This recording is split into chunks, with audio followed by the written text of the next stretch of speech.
All right. Welcome back to Race, Place, and Inequality. Um, this week, if you look on your syllabus, we are talking about it's October 11th through the 13th. And so you should have read chapter 4, Swords in the City, where we talk about race and masculinity, Black masculinity.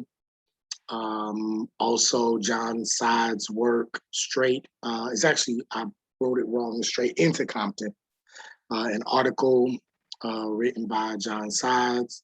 It's really interesting about the history of Compton shortly before the Civil Rights Movement and how Compton became what it was popularized to be in the 1980s and 90s, and notions around race, class, and place, and how that affected the change, the geographical and the social and the cultural change in Compton over those decades. And then we're also going to look at Bastards of the Party.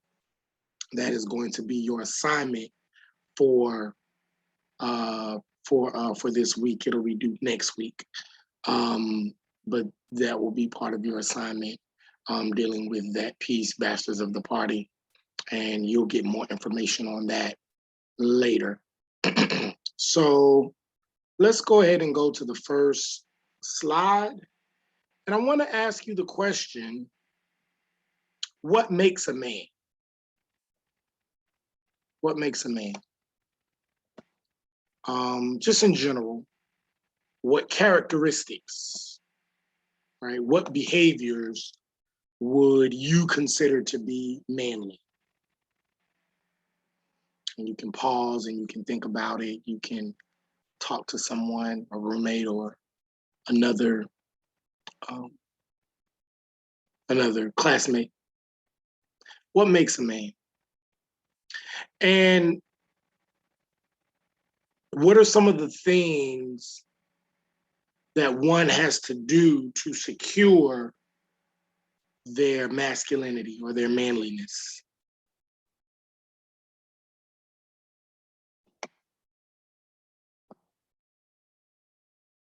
Now, some of you may say things like, well, a man provides for their family.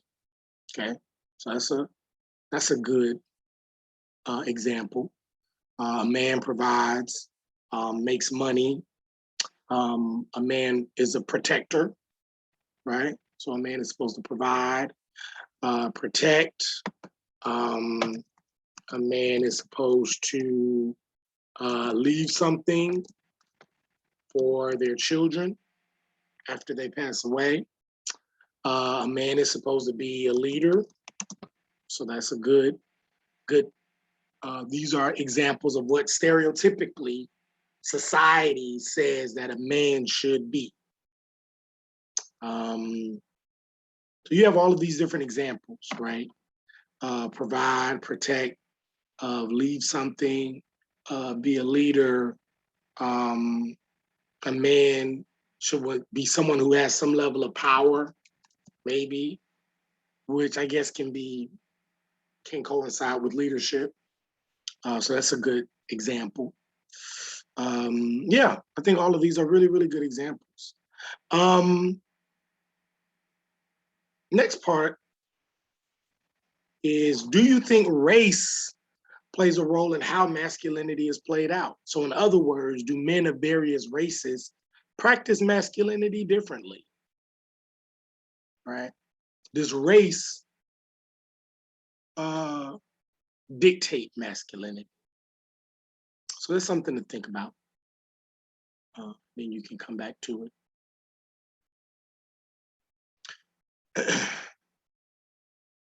And I guess when we think about race and how that plays a role in masculinity, we can think about something like, let's say, for example, you have in America, generally speaking, if a man were to go outside in most places with a skirt on, many people in society would not see that as being very masculine. A number of different things may come across their come, may go through their mind. This person is being silly, or this person may be transgender. Other ideas may come across their mind. Different things around certain things that people wear or masculinity and how that relates to dress. So these are some of the things that may come across people's mind if they were to see a male wearing a skirt.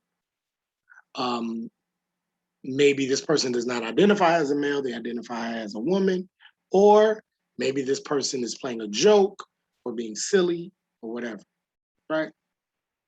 But if you were to go to Scotland and you were to see a man wearing a skirt, probably wouldn't be a big deal. Why? Because a man wearing a skirt in Scotland is part of the culture, it's part of the tradition. A man wearing a skirt in the United States is not necessarily a part of the historical and cultural tradition of the country. So race, ethnicity, things like this can play a role in how a person expresses masculinity. But then there are some things about masculinity that are pretty universal. A lot of the things that you all probably just thought about and what I just named, being able to provide for one's family, or a man being able to protect the people that they care about, that they love, a man being able to protect their country, to go out and fight for their country, to be a leader, to be empowered. These are things about masculinity that transcend race, that transcend ethnicity. These aren't just things that are only related to white men or only related to Asian men or only related to Latino men. But these are ideas around masculinity that are universal. But historically, Black men have been kept away from a lot of the things that have defined American masculinity. So one of the things we said was jobs, right? Being able to provide. In order for you to provide, you have to have a job. You have to do something that brings in money. And so, because many Black men have been left out of jobs, have been left out of opportunities to be a manager, to advance in their jobs, in their positions, historically, Black men have not been able to maintain that level of masculinity or express their masculinity in that way through the option of being able to have a job that pays a decent wage so that they can provide a decent living for their families. Okay. Property. Property is another way in which masculinity gets defined or gets carried out. And so being able to own a home or being able to own land, having some access to ownership, that is a part of American masculinity, right? However, again, historically, Black men have not had the option of being able to have and maintain their property. Okay, we're talking about historically, not individually. Obviously, you have individuals who have, but this has been an issue that Black men have had to face for a long time, dating all the way back to sharecropping, where Black men had to work on farms that they did not own and pay for tools that they did not own just to keep a short amount of money that they could use to help take care of their families. And this system left them in a perpetual state of poverty. In addition to that, when Black men did get into the option of owning their own homes and properties and businesses, like in the 19 teens and 1920s, you had situations like Tulsa, Oklahoma, that was bombed because nearby white residents were jealous of the mobility and of the lifestyle that these Black people were able to create for themselves. And this was not an isolated event. You had the same thing happen in Wilmington, North Carolina. You had the same thing happen in Jasper, Texas, or Rosewood, Florida, or many other areas where Black people were seen as having their own town, their own cities, having their own businesses and taking care of themselves. In one fell swoop, if enough white residents got upset, they could lose all of that property and all of sometimes their life's work or their life savings because of racism. We also talked about how mobility and being able to be a leader or being able to have access to power, and being able to go from poor to working class to middle class to upper middle class, and being able to take your family or the people you love along with you as you grow economically. That is a part of masculinity. Unfortunately, wealth building and income inequality, or wealth inequality and income inequality, are two big issues, two big racialized issues in the United States, particularly when it comes to Black folks who have oftentimes been at the disproportionate part of income inequality and wealth inequality.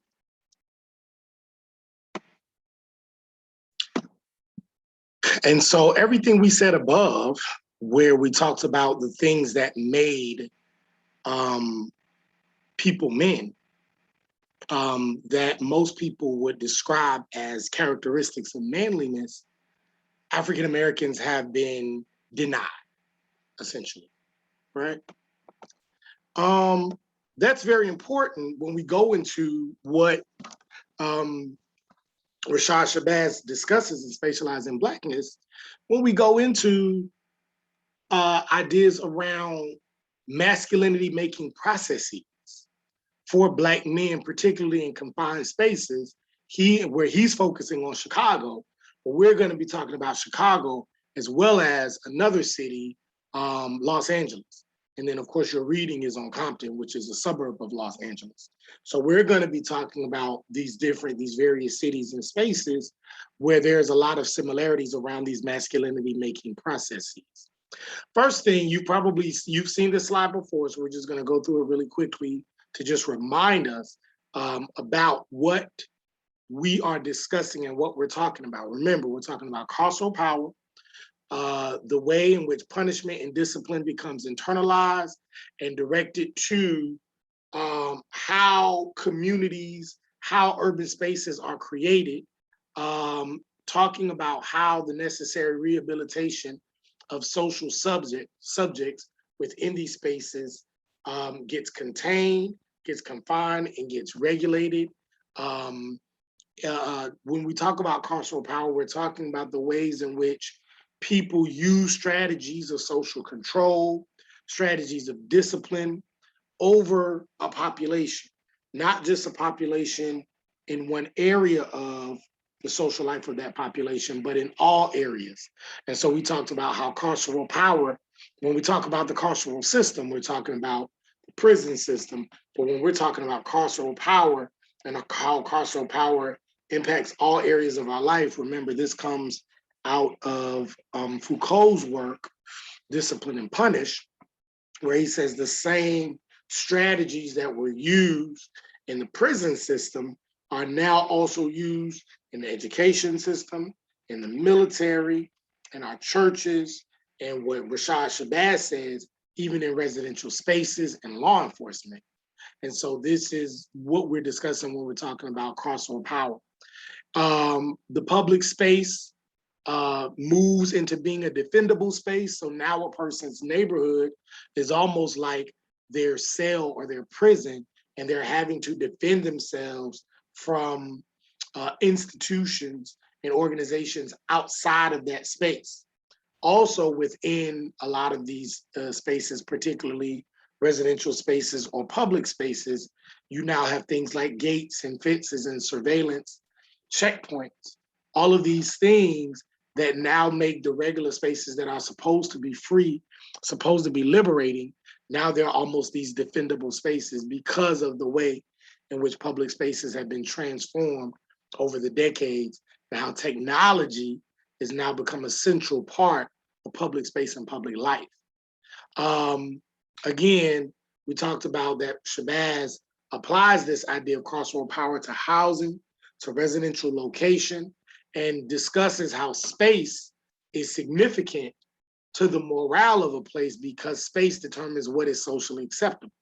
And so remember, we talked about in one aspect about the saloons, the sex districts, and how these were typically located in Black communities because Black communities were not seen as socially acceptable anyway.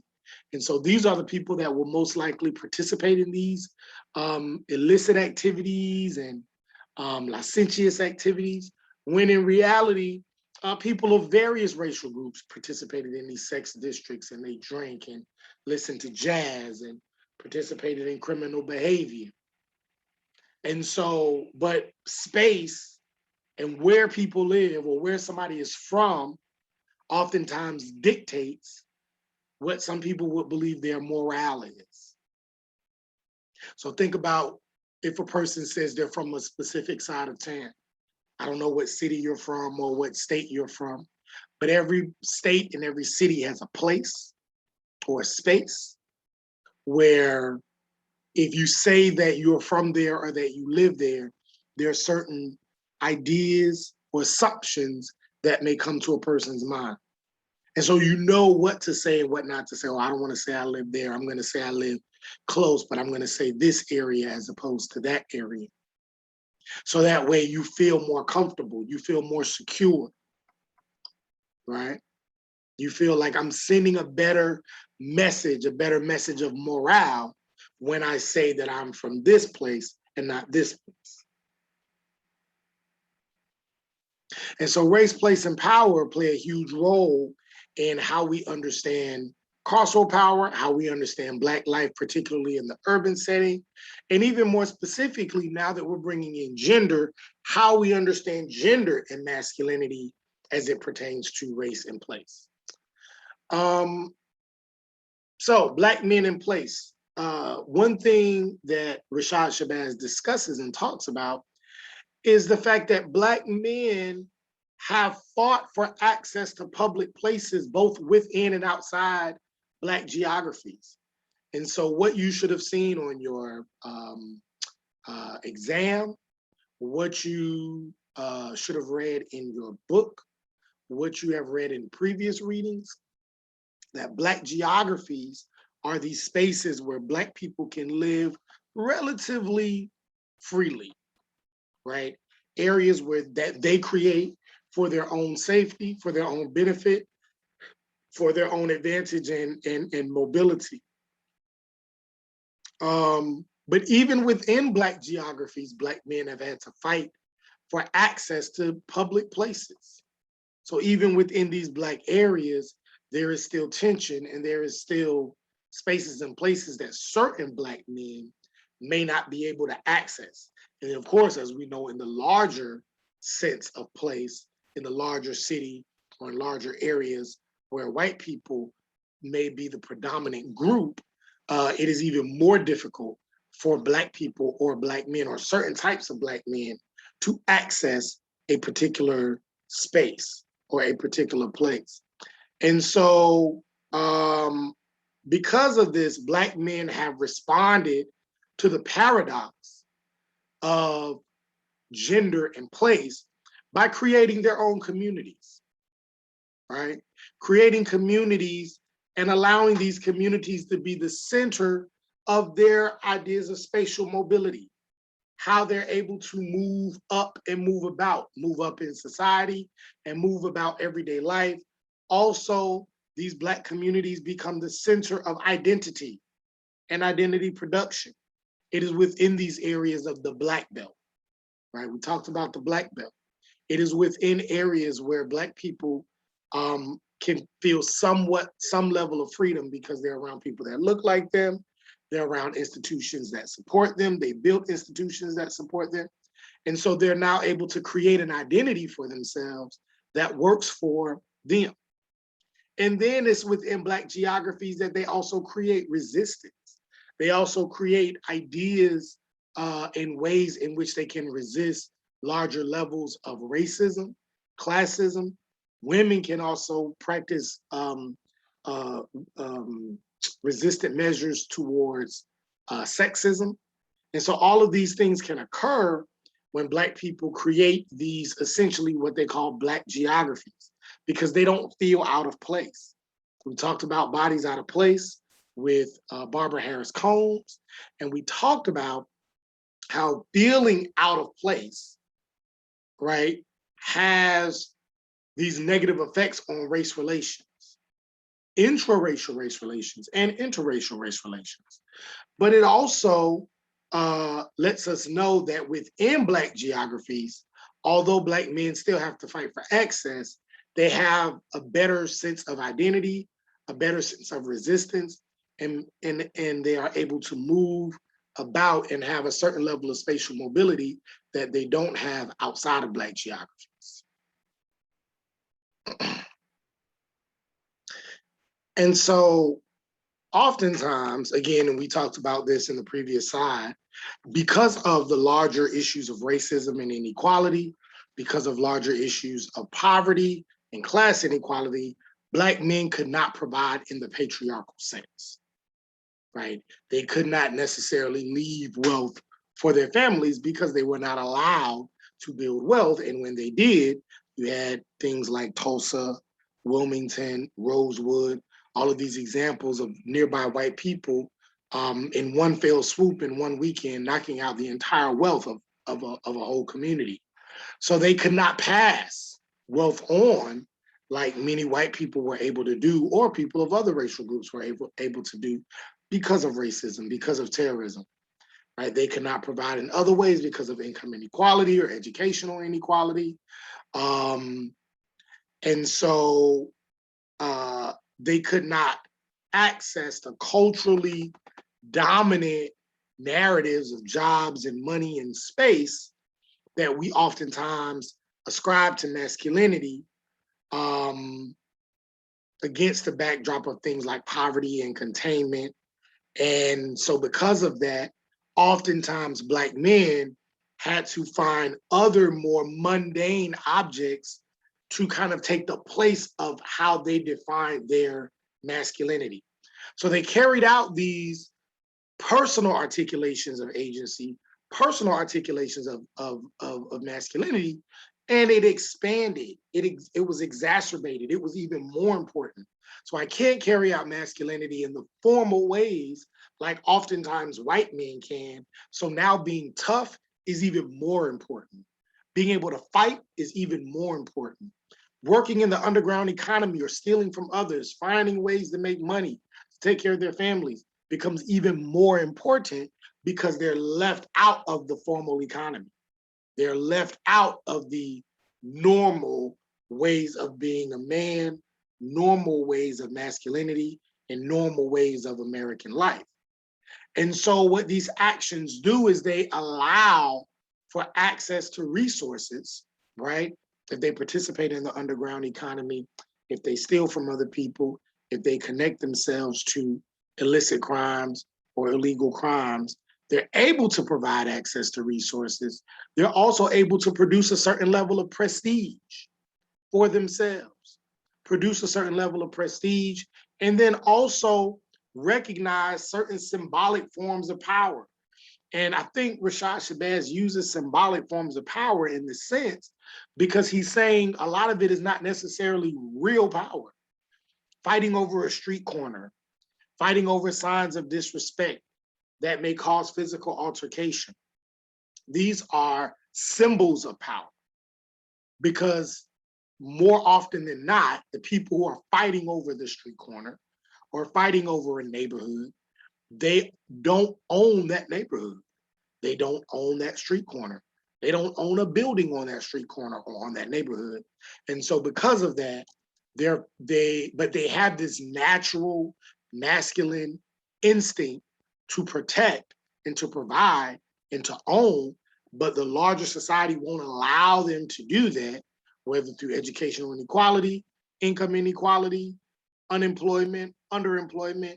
And so instead of having access to actual power, like many of their white male counterparts have, now they have to hold on to these symbolic forms of power in order to feel in the same way that their white male counterparts feel like a man.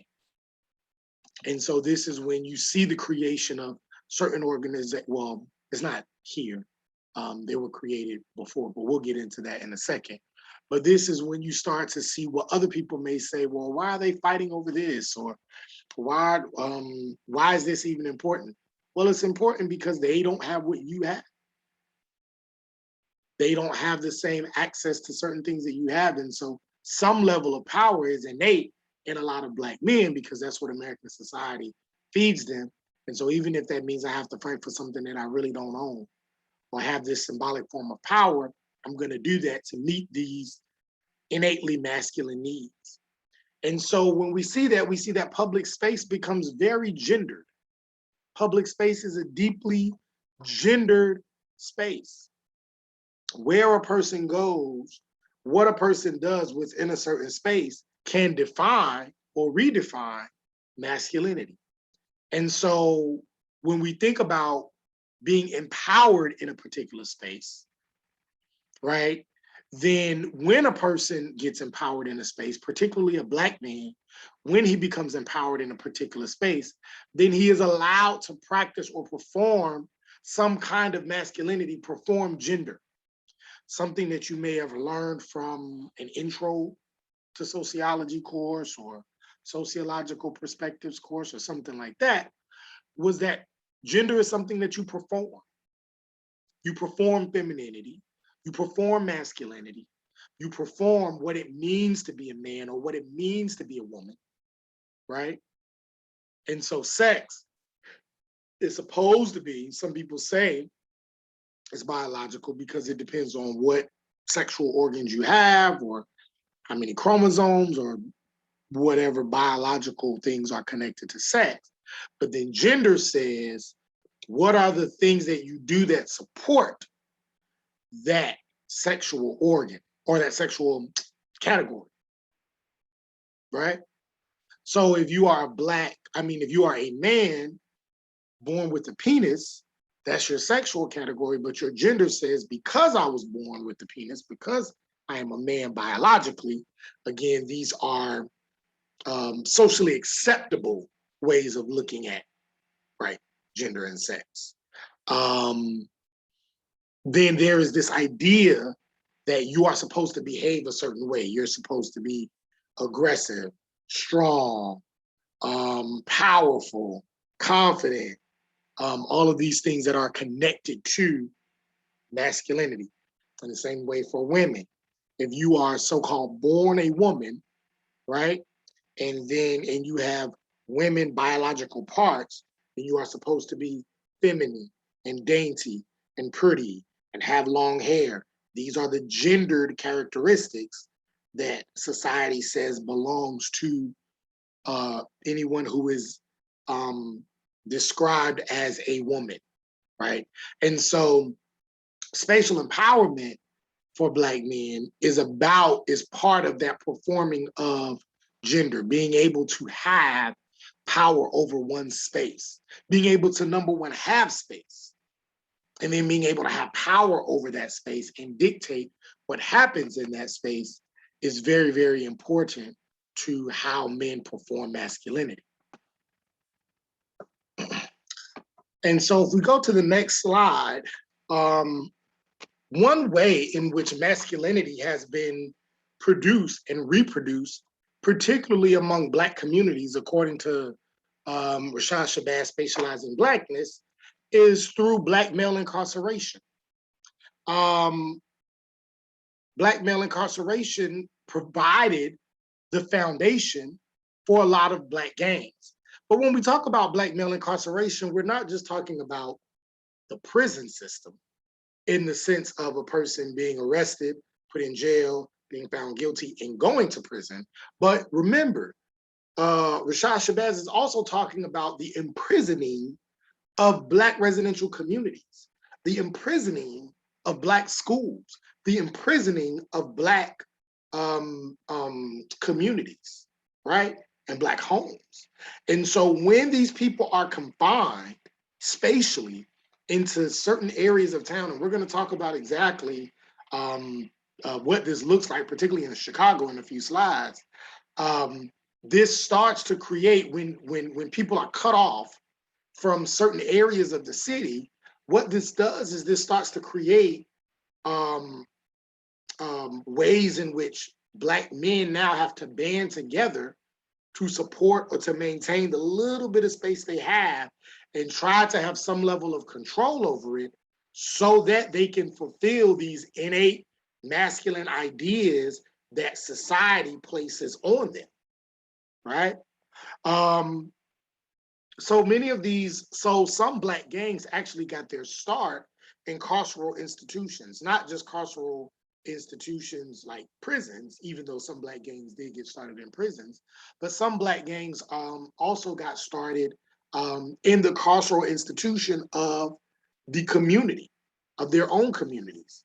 And we're going to talk about how these gangs got started, in particularly in the 1940s and 50s. Um, but it was not only the carceral power that gave context and gave rise to gangs, but it was also played a role in how they were able to perform masculinity. So they weren't just fighting the carcerality of living and being spatially confined to certain areas of the city or even certain buildings in which they were allowed to live in, but also how they were able to perform, again, their innate masculine ideas that they were socialized to perform. And so the first generation of Black men started to experience carceral power both at home and in prison around the 1960s. Right? It was around the 1960s that you start to see Black gangs circulating performances of what it means to be a man that was shaped in prison. A lot of these men who were put in prison in the 1950s and in the 1960s, a lot of these men were people um, who were freedom fighters, who were political activists. A lot of times these men were not guilty of any real crime, many times, and if they were guilty of crimes, they were guilty of crimes out of survival, or what we call survival crimes. And a lot of the historical African-American literature, as well as the sociological literature, we call them survival crimes. And then even those that dare to speak out against what was going on in their communities, dare to speak out against the federal governments and in the state and local governments and against the corruption of the police departments in their area. And so this caused a huge increase in Black men who were in prison. And then it was in prison that many of them had to protect themselves from the correctional officers, as well as from other people from other areas that may have been in that prison that may have wanted to do harm to them. And so these Black gangs began to form.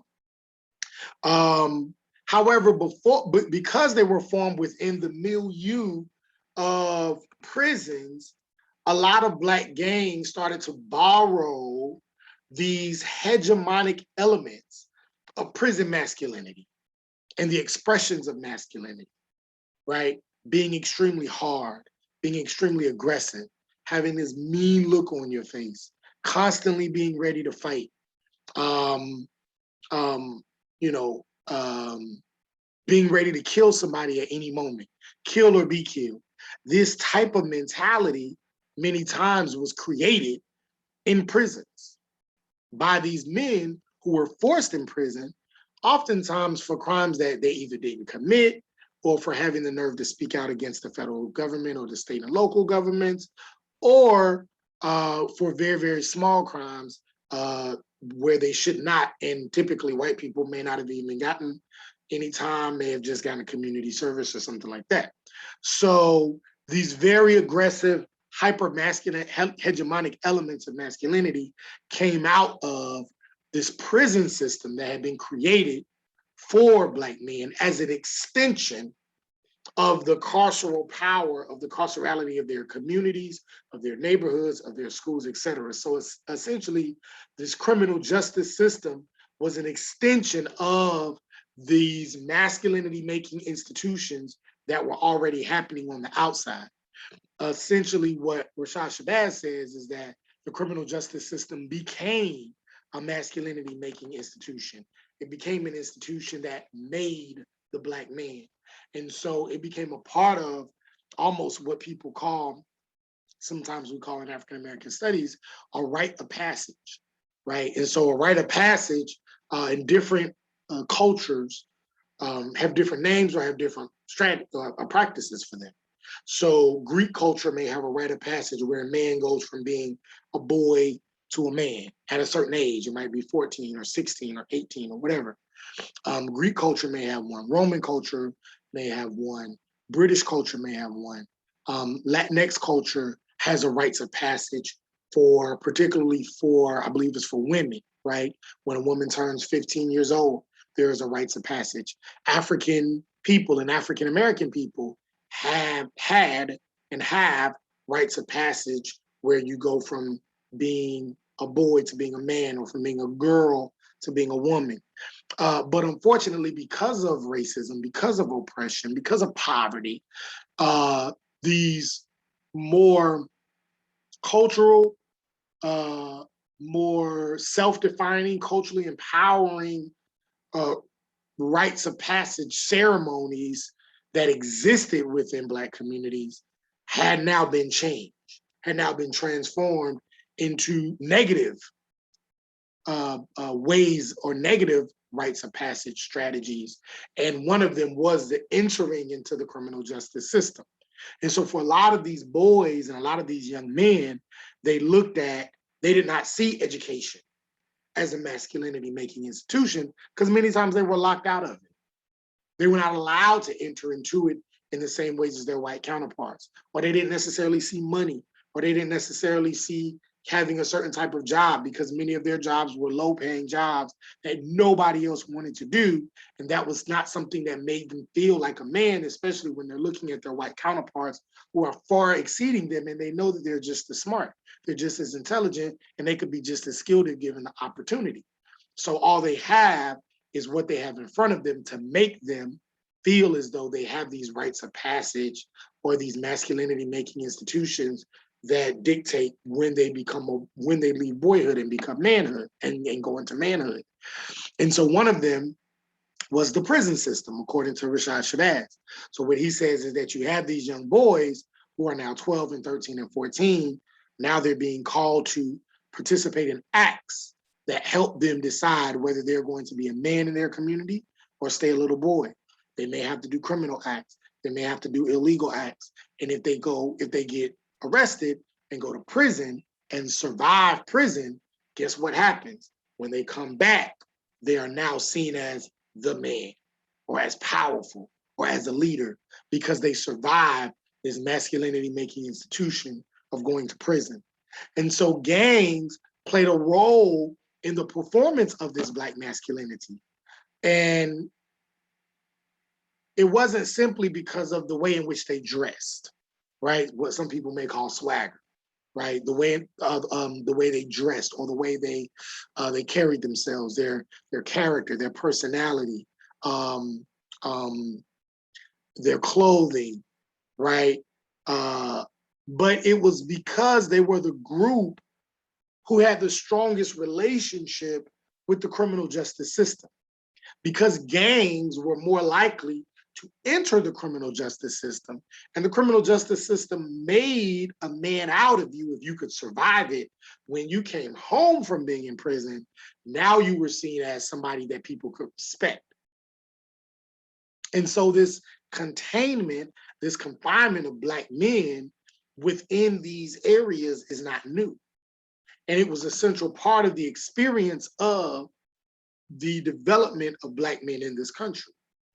If you go all the way back to slavery, where Black men were confined in on plantations, right? Confined on plantations, couldn't go anywhere. And then in the Jim Crow, many of them were confined to the South until they saw the opportunity to go up north and seek places of, or out west, and seek places of employment, seek places of residence. But then when they got there, they became victims of residential segregation, which then in turn confined them even more to certain areas of the city and only certain buildings. And so this is where we are, what Rashad Shabazz is studying, this notion of spatially confining and containing Black men is not a new part and is very central to the experiences of them in this country. And so Black men have historically produced fear among white people whenever they try to break out of their spatial confinements, when they try to break out of their place-based identities. And this usually led to calls of regulation or discipline or dispersal regulation, whether you're talking about law enforcement regulating the behaviors of these people, whether you're talking about discipline, whether people are disciplined or are punished for doing a certain thing or being in a certain area, or whether they are dispersed and moved into another part of social life, dispersing them out of their communities and into the prison industries and into the prison communities. And so these are ways in which the fear of Black people outside of space, bodies out of place and out of space, have now resulted in these types of reactions by white people. But then the question remains, well, how did these Black gangs get their start, right? How did they get their start? Well, gangs in modern America actually date back to the late 1800s. I don't know if you've ever seen the movie Gangs of New York with Leonardo DiCaprio. It's really good. It's a really, really good movie. But that movie actually talks about the initial gangs. And the initial gangs in New York actually came from the European gangs that were escaping Europe, escaping the poverty, escaping some of the escaping the poverty, escaping some of the, what do you call it? I think it starts with a C. I can't remember the term. Famine that was occurring in certain parts of Europe. And when they got to America, oftentimes they didn't have access to jobs, to housing, decent housing. And many times in order to make money or in order to survive, they would commit crimes. And so in committing these crimes, and these people being spatially confined, I think particularly in the west side of Manhattan in New York, they formed gangs in order to protect themselves from each other and in order to protect themselves from law enforcement. Also, you had these people, this is also the beginning of the labor movement, or an extension of the labor movement that was going on in the United States. And so you also had gangs who would even align themselves with the labor movement in places like Chicago and in New York, et cetera. I can't remember if we talked about it in this class, but we did talk about it in one of the classes. And so, so this is how gangs started, right? And then around the 1920s, the gangs, the Italian gangs and the Italian mobs became specifically powerful through during the Prohibition era, also with the rise of jazz and saloons in places like New York and in Chicago and in Philadelphia. And it was also these Italian, and in New Jersey, and it was these Italian gangs that got involved in not only the bootlegging of liquor, but also prostitution. And they began to maintain power, maintain political power and economic power in these major cities. They began to buy politicians, they began to buy policies, they began to buy seats in Congress and seats in Congress, seats on city councils, so that they can continue to make their money and they can continue to provide that connection between the Italian gangs in the United States and the lives that many of their family members were living in Italy, right? So you had the Italian gangs and the mobs in the 1920s, and then in the 1940s and 50s, gangs and powerful gangs and street gangs started to become now more associated with African Americans and Black people. So when we talk about gangs in the United States, most of the time when we think about it now in this context, we think about, Black people, right? The Crips, or the Crips and the Bloods, when we think about gangs. But gangs are not colorblind. And gangs were something that transferred from different racial groups, depending on the time period.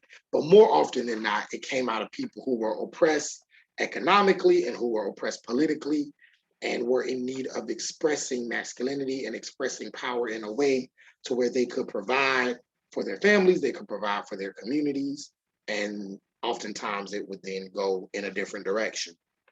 And so then again, the question then remains, well, how did these Black gangs get started? And you'll find more of this when we talk about your class assignment at the end of this lecture. You'll find more, they'll go into much more detail in this. But essentially, Black gangs got started because because of the fight for residential integration. So particularly in places like Los Angeles, where popular Black gangs kind of come from, right? So the Bloods and the Crips, or even if you talk about the Streets Disciples in Chicago, these gangs got started because around the 1940s and the 1950s, you started to have more Black people who had opportunities of advancement, right? This is around the heels of the Civil Rights Movement. This is also many of the African Americans who have now left the South, went out west, went up north, gained opportunities through working in factories, gained money through working in factories, through doing odd jobs, and was able to save their money and use this money to now buy homes in predominantly white areas. Why? Because many of the Black middle class and the Black poor and working class people were confined in these smaller areas of town, right? So for example, South Central Los Angeles, we're talking about in the Los Angeles context now. We're going to go back to Chicago in a second. But within the Los Angeles context, they were confined to South Central. Well, South Central is big, but not big enough for 47,000, 57,000 people to all have to find housing in this one area. So now people who have more money are saying we should be able to live in areas like Inglewood or in areas like Compton that were predominantly white. Well, the white residents in Compton and the white residents in Inglewood and in these other places, Watts was very Black. That had a kind of a ghetto. There were these ghettoized conditions within Watts, but places like Inglewood and Compton, these areas were predominantly white. And so the Black middle class and the higher Black working class people said, hey, we want to be able to live there, and it's not right that we don't have that opportunity. And so they began to fight, and they began to push, and they began to legislate, and they began to vote, and they began to do all the things that they could to get access to those neighborhoods that were predominantly white.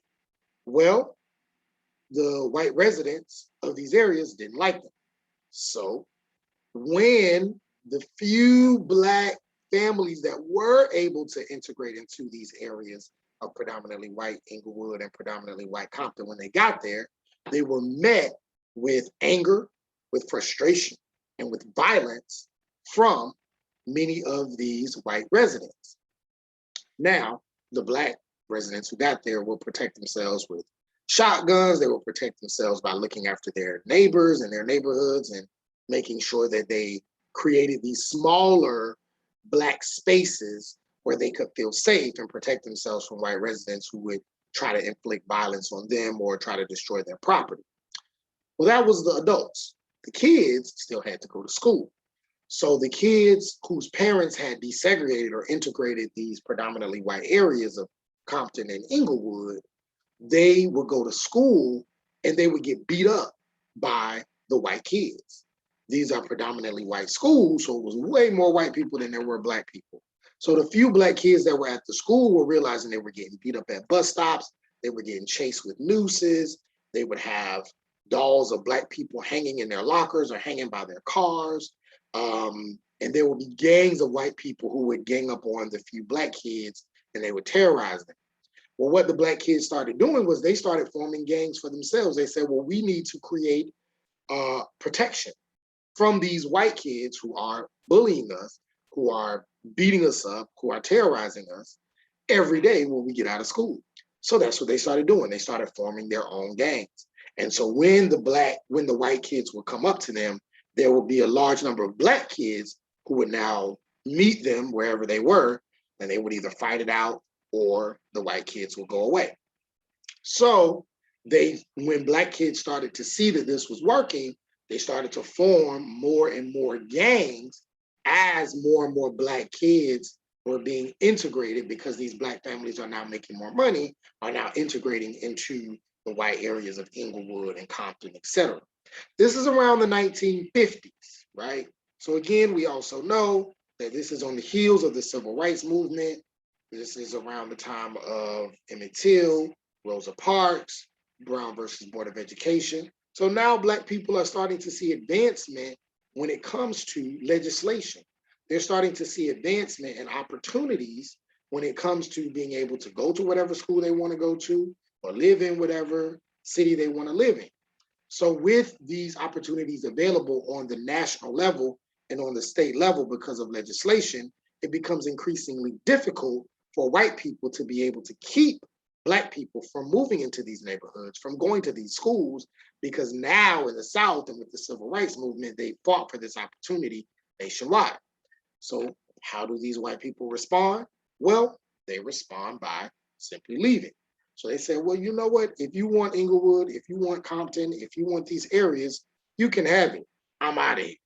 So they leave, and now more and more black people start to enter into these spaces. So Compton and Inglewood and many of these places are now more middle class, black middle class places. Well, when that happens around the 1960s, what you start to see is these schools also become more and more predominantly black. Keep in mind, these gangs were created to protect the black students from the white students. But now that the white students have left, now all you have left is a bunch of black gangs, right? Now, these are black gangs who are now leading the communities, but now they don't have white gangs to fight off, right? Now, they don't initially start fighting each other. In fact, what they end up doing is they start to form political parties. And this is where you get the Black Panther Party. This is where you get the US organization. You'll see all about this in the class assignment. But this is where you start to get many of these organizations, right? These political parties that begin to fight for equal rights and equal opportunities for Black people, for poor people, for Latinx people, and for anybody who was marginalized or oppressed within American society and within the American, the US system. So this began to happen at the same time. Now, with this happening and with the rise of Black political leadership, with the rise of Black resistance, you also have the decrease in those jobs that we said those same kids, their parents had, and working at these jobs in these factories. We've talked about deindustrialization. We've talked about how the industries left many of these areas. Many of these industries went overseas so that the capitalists can make more money. Well, now all of these young men and young women who had not had the opportunity to go to college, but they had the opportunity to get jobs in these factories, now they no longer have these opportunities anymore because these jobs are gone. So now you have large levels of unemployment, right? So now you have a formula for high crime. If you're a criminologist or you study criminology, you know that this is a formula for high crime. High unemployment rates, not because people didn't want to work, but because there were no jobs available because these jobs got shipped overseas. You had large levels of confinement because now all of these Black folks are leaving the inner city, moving to Compton, Inglewood, and other suburbs, and now they're there. Now they're being spatially confined there because they're not allowed to move out into the further spaces that white people are at. So now you have confinement. Now you have confinement. You have unemployment, and then you couple that with drugs, and I won't go into the whole drugs part. The documentary will take you there, or the assignment that you're getting ready to do will take you there. But you couple that with the onset of drugs within predominantly Black, within predominantly poor communities, that creates the perfect recipe for in-group violence. And this is where a lot of the Black gangs start to turn on each other. This is where a lot of the what we now know as the tension between Crips and Bloods and the in-group violence or so-called Black on Black crime happens because of these larger social factors of unemployment, of undereducation, of criminality, prisons being a masculinity making institution, and spatial confinement, right? And so this is essentially how the Black gangs get started. Again, much more detail, much more colorful explanations will happen later on with your class assignment. I just kind of wanted to give you that overview. So now, on your next slide, going to Chicago, gangs in Chicago, very similar story, right? These gangs came into existence on the heels of the policy era or the gambling era. So we talked about how the Italian gangs came to be, a lot of them during the 1920s and the 1930s. And so shortly after that, as those began to phase out, Black gangs began to rise. And so Black gangs in Chicago were born because of the expanding poverty in the Black Belt. So very similar to what I just said about Los Angeles, the Black Belt had this expanding poverty inside of it, right? There was a lot of disinvestment, there was a lot of despair, there was a lot of persistent inequality, there was a crowded living space, right? But Black people had to live here and could not move into other areas, other places like what they would call places like Woodlawn, right? Woodlawn was an area that was predominantly white, right?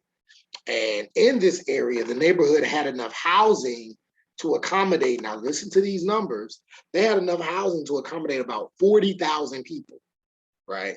So think about 40,000 people, white people, and it was enough for these people, 40,000 white people to live and maintain community.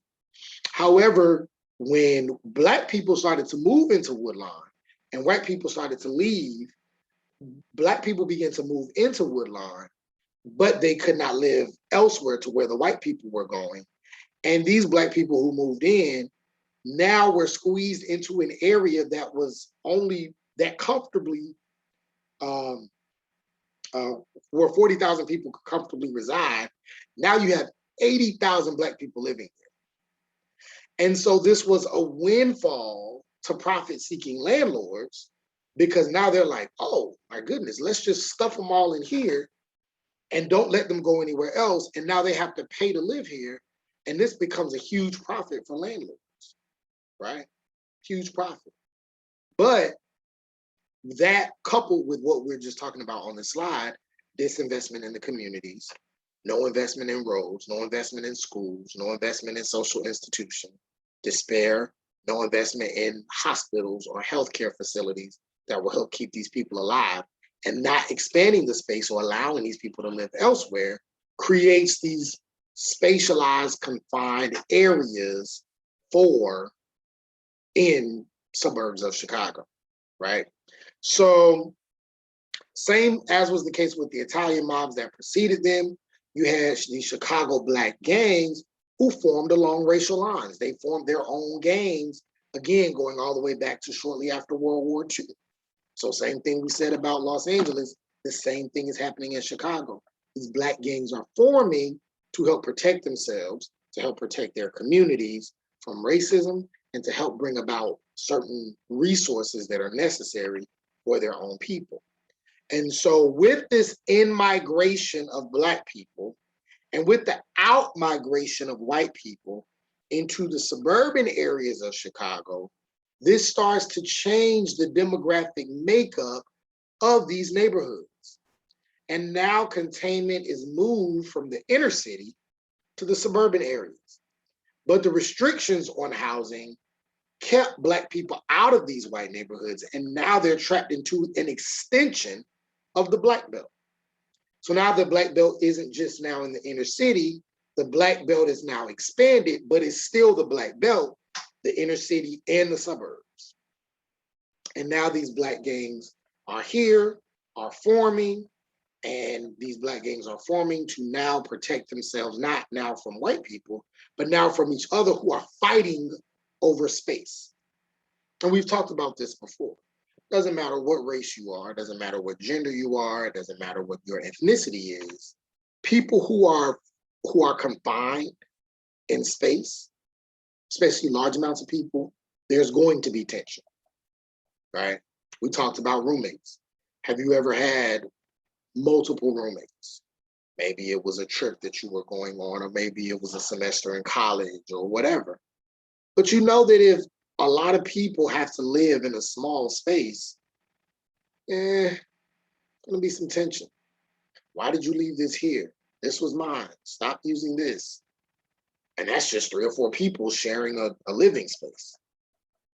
We're not talking about 80,000 people living somewhere where only 40,000 people really feel comfortable. So tensions are going to flare when people are spatially confined.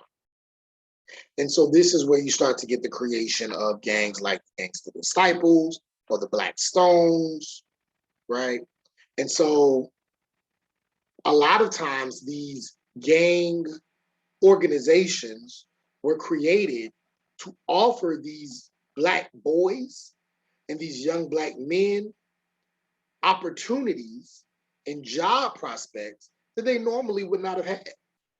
Because the outer society and the outer community kept these young boys and men confined and left them out of the job prospects of the outer city, they had to create it for their own. And so you had people who created gangs who said, hey, we're going to give you the opportunity to make money for yourselves, make money for your families.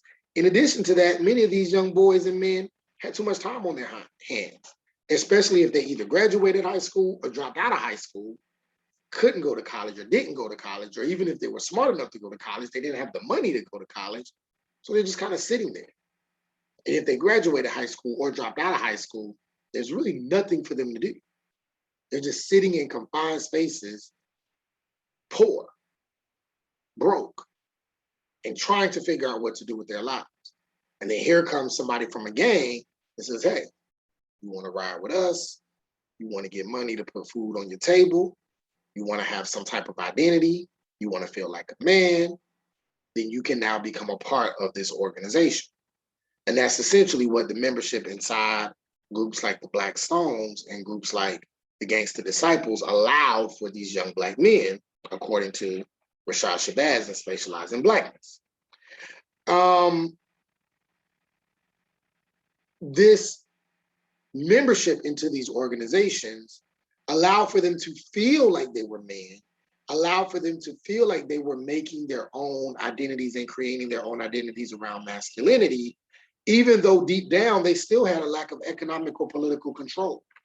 Again, they still did not control the stores in their areas, the neighborhoods. They couldn't even control how long their neighborhood remained Black, because gentrification and eminent domain, as we have seen, has now made once Black spaces now white spaces.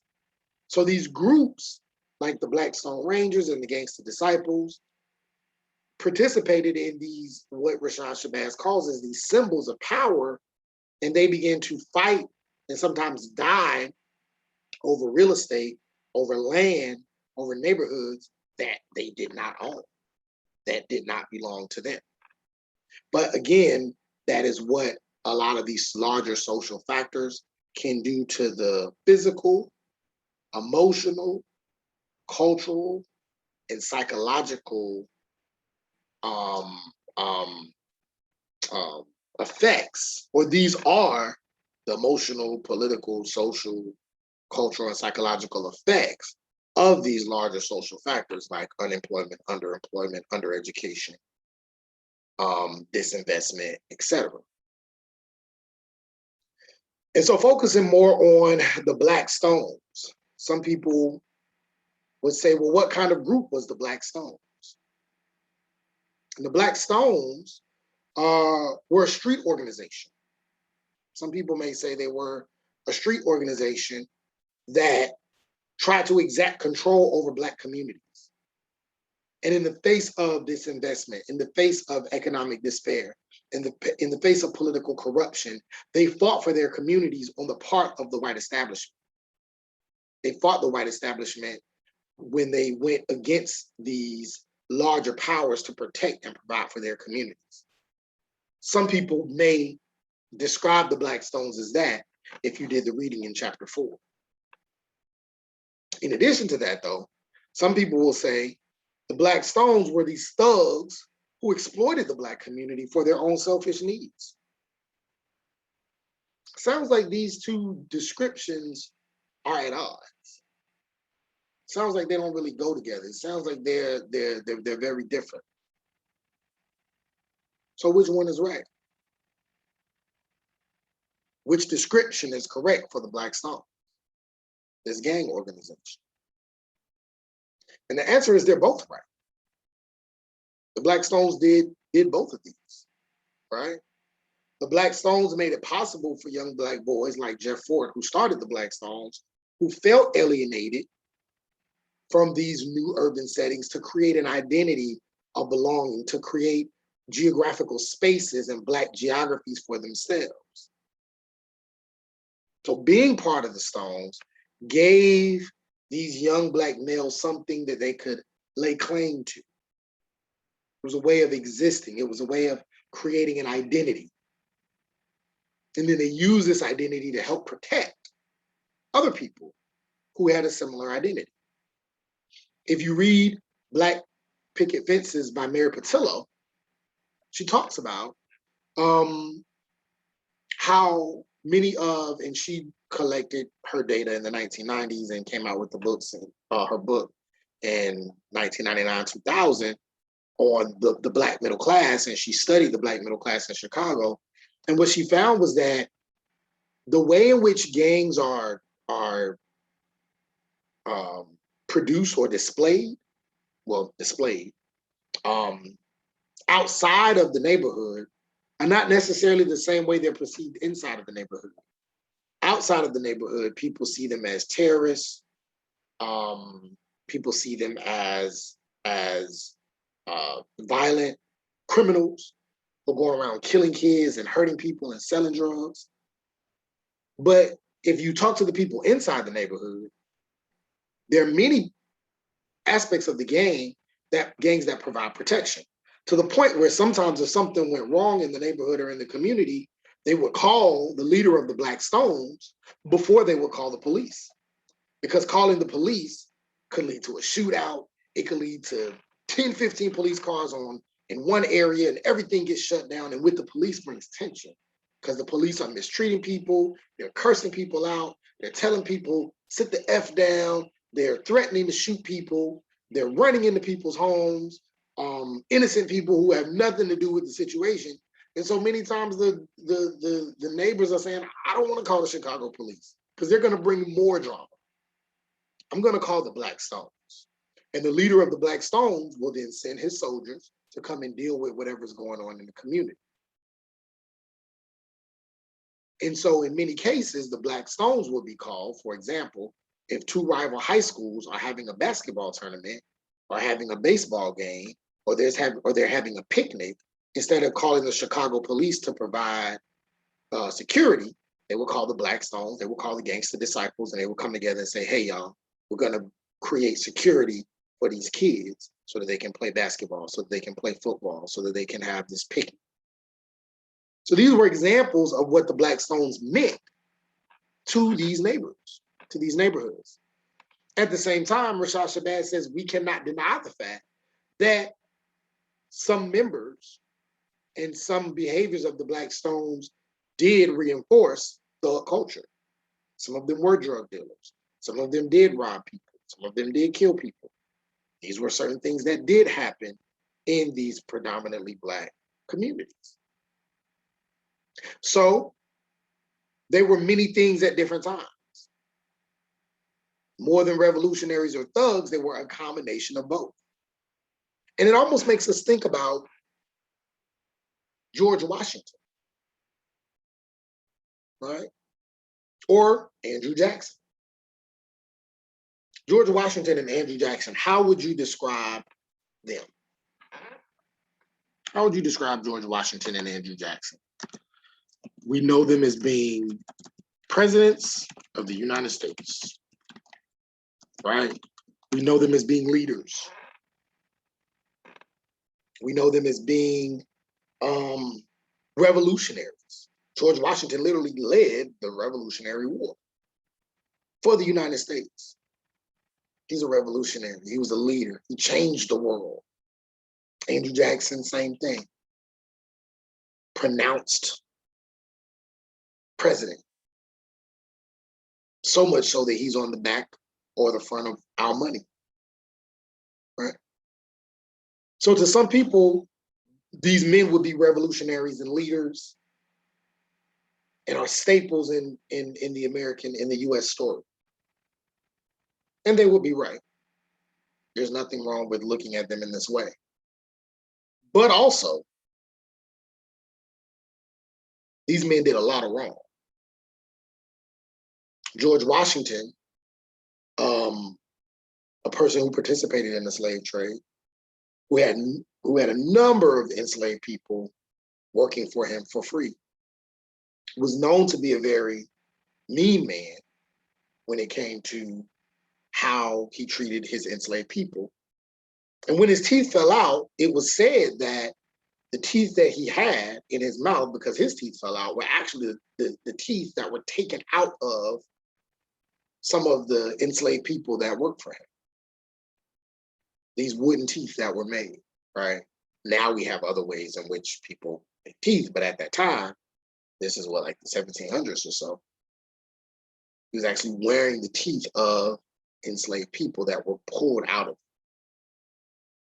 him, right? Andrew Jackson was known as Old Hickory. He was a very angry man, had a very bad temper. He would be considered, if he lived during this time, and if he were Black, he would absolutely be considered a thug. But at that time, and you can look it up, you can even Google it, they called him Old Hickory because he was so tough, because he was so aggressive, because he would fight at the drop of a dime. And Americans liked that. That's why they voted for him for president, because he was tough, because he didn't take no punches. He held back no punches. He was so tough, he was so aggressive, that he initiated the what is called the Indian Removal Act of 1830. This Indian Removal Act forcibly moved Native Americans off of the little bit of land that they had left in the Southeast and spatial confinement, confining and containing them into these very, very, very small areas in places like Oklahoma, where now you have thousands of them living on a few acres, maybe a few something 100 acres or so. And they're forced to live there under conditions that were much, much, much worse than where they were originally. And when we say originally, we mean long before the Europeans even got there. And he participated in this Indian Removal Act. He was the one that initiated it.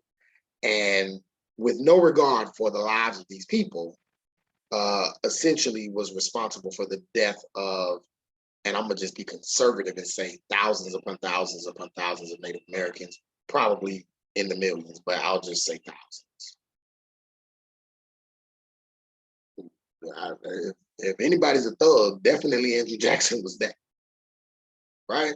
So George Washington and Andrew Jackson were revolutionaries, and they were very bad men, both at the same time, which allows for us, hopefully within this context, to be able to say that people can embody both good and bad qualities. The difference is race typically leans people towards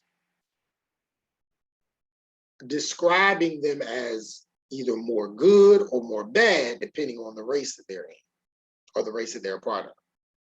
And depending on their race, society or history will paint a picture that allows for them to have a much more positive outlook and a more positive view and a more positive display than negative.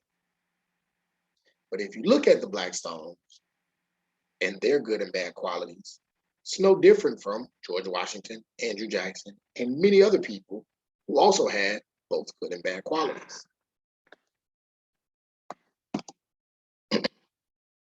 And so, going back now to these masculinity making processes, we talked about how these the Black Belt and these carceral institutions created masculinity, right? We also talked about how prisons created masculinity, but also the book talks about how religion shaped masculinity. And what Rashad Shabazz says is that Islam provided Jeff Fort, who was the leader of the Black Stones, once he went to prison, he found a new spiritual tool that was used in helping to reorganize the Black Stones. And this form of Black masculinity allowed for him to now take this aggressive leadership, powerful approach, but now apply it to spirituality. And that's what Islam did for a lot of these groups. So groups like the Nation of Islam constructed masculinity in large part by demanding that their members adhere to a hierarchy, similar to a hierarchy in like the military or even in gangs where you have a hierarchy. But instead of principles of power and overtaking and hurting other gang members or other people, the Nation of Islam had these guiding principles of no drinking in public, or no drug use, or being respectful to Black women. They had a certain ideology, they had uniforms, they had daily practices. And so permeating this order were these performative scripts that allow for them to spell out new forms of manhood and new forms of masculinity. And so Islam replaced the ways in which masculinity was performed in these kinds of unregulated, unlimited formats, and gave them discipline and order and respect, all as long as they submitted to the will of Allah.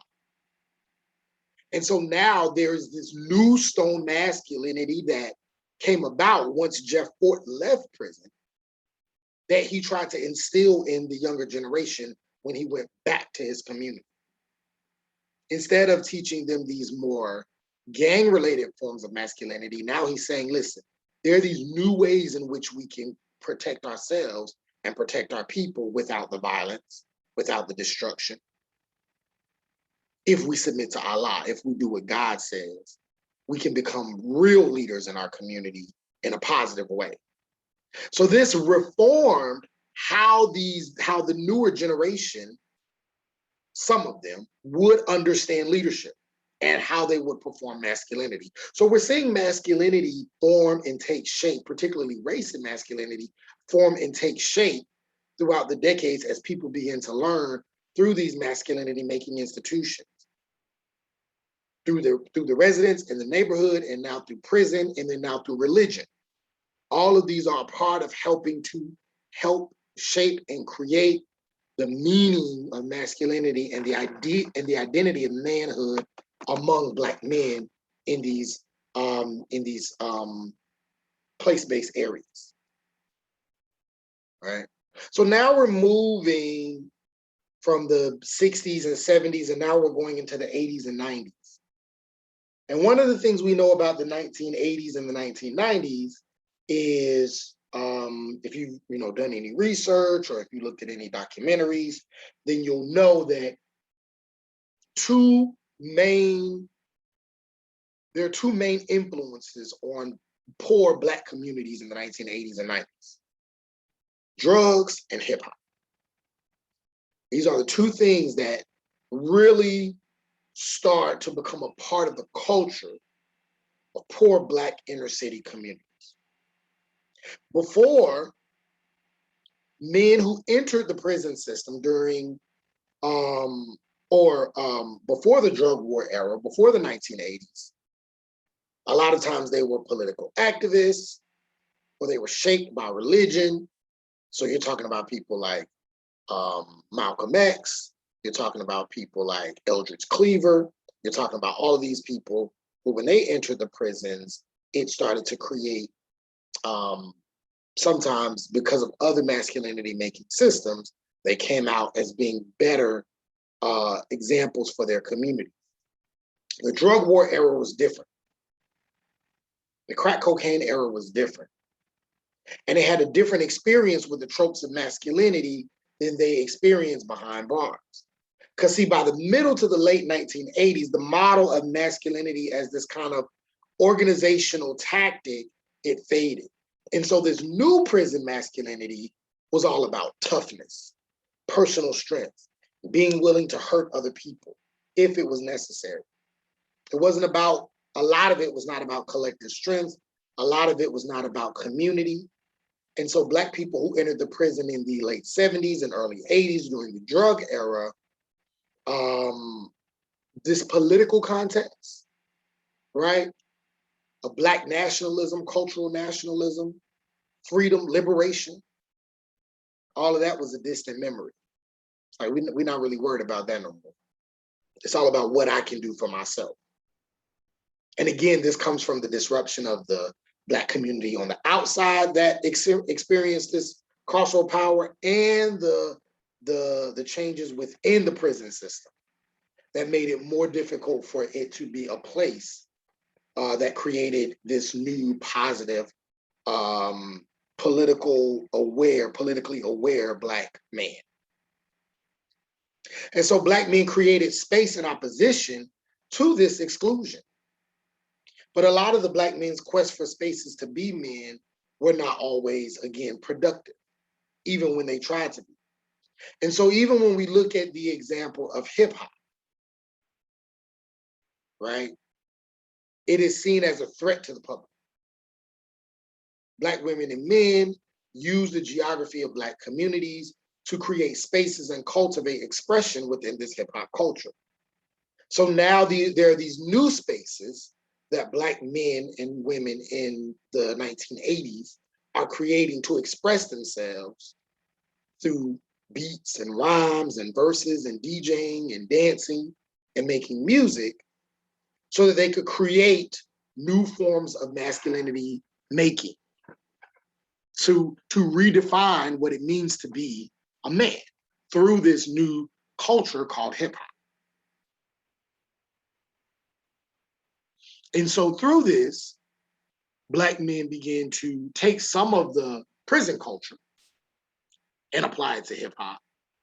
But then sometimes they would then use hip hop and the music to dilute some of the more aggressive tactics around it, and instead make it more positive. So for example, sometimes you have jokes that comedians may tell or people may say, or even if you look at documentaries around hip hop, they'll say that before the music, if a gang had an issue with another gang, they may fight it out. And if the fight got too intense, they may stab each other or they might shoot each other. When hip hop came into the mix, now, instead of shooting each other or stabbing each other or fighting each other, the groups may come together in the middle of the dance floor, face to face, nose to nose, and they may start breakdancing. And they will use breakdancing as a way to carry out their aggression. And whoever won the dance, whoever had the best moves, they would get the love from the women, they would get the love from the crowd, and the other crew had to leave. And now this crew that won, they feel manly, they feel masculine. Now they have the bragging rights. Same thing, still tension, but now it's carried out differently and in a way that's much more positive.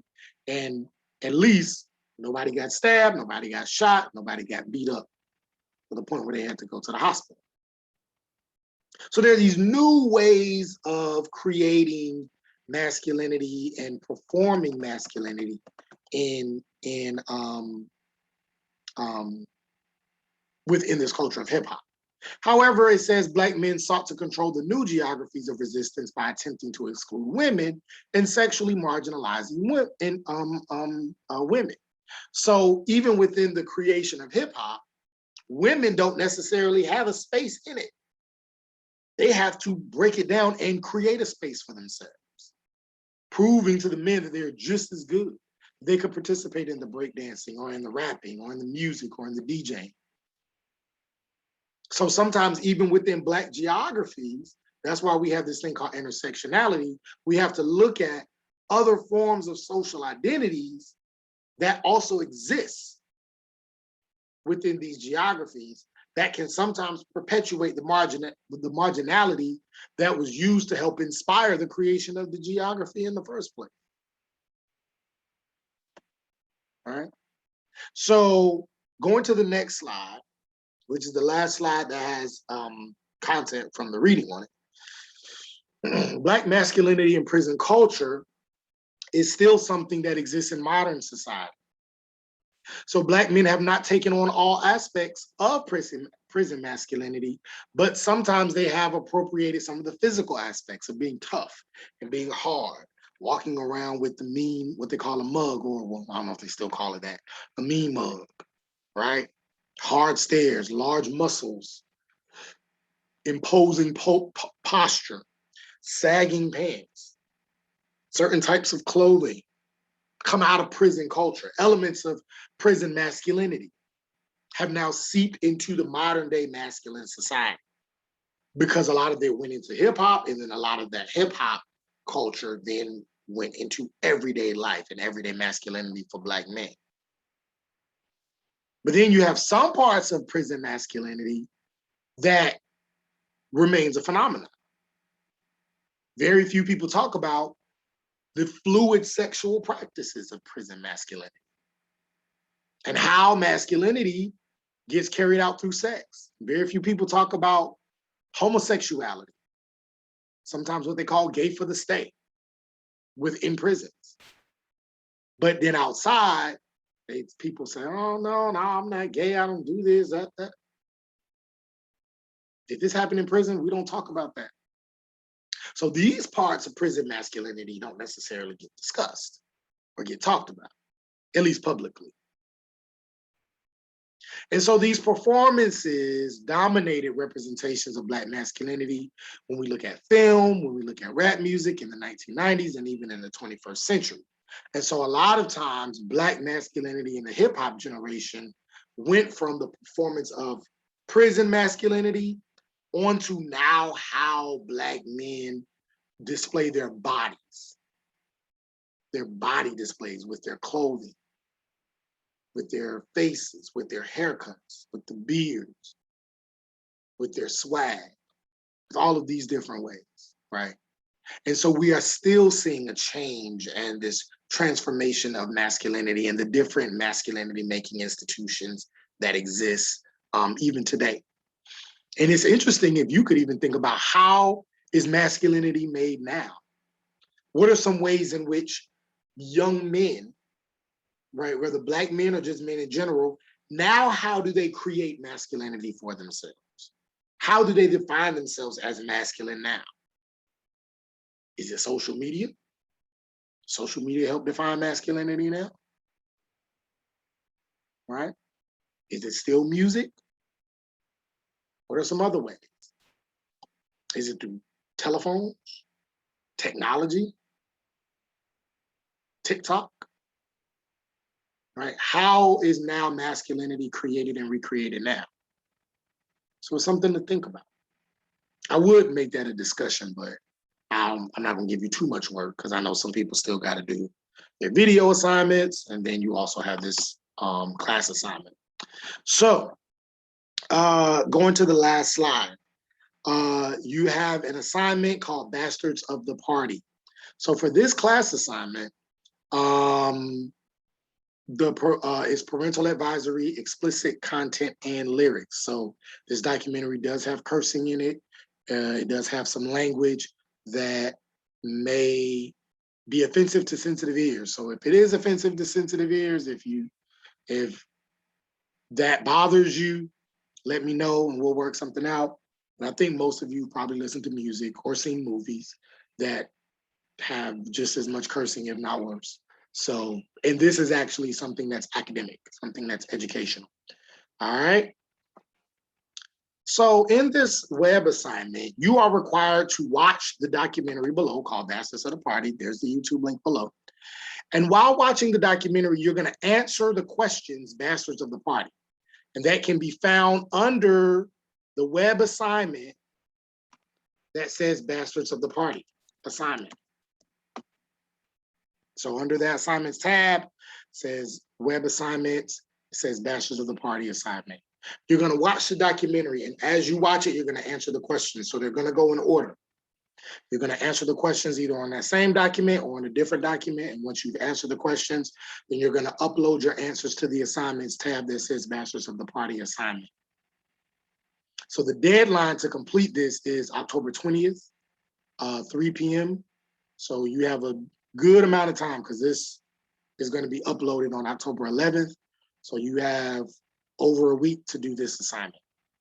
If you're still confused, please see the lecture video. If you're watching it, then you should be good. But some people don't, they just watch the PowerPoint.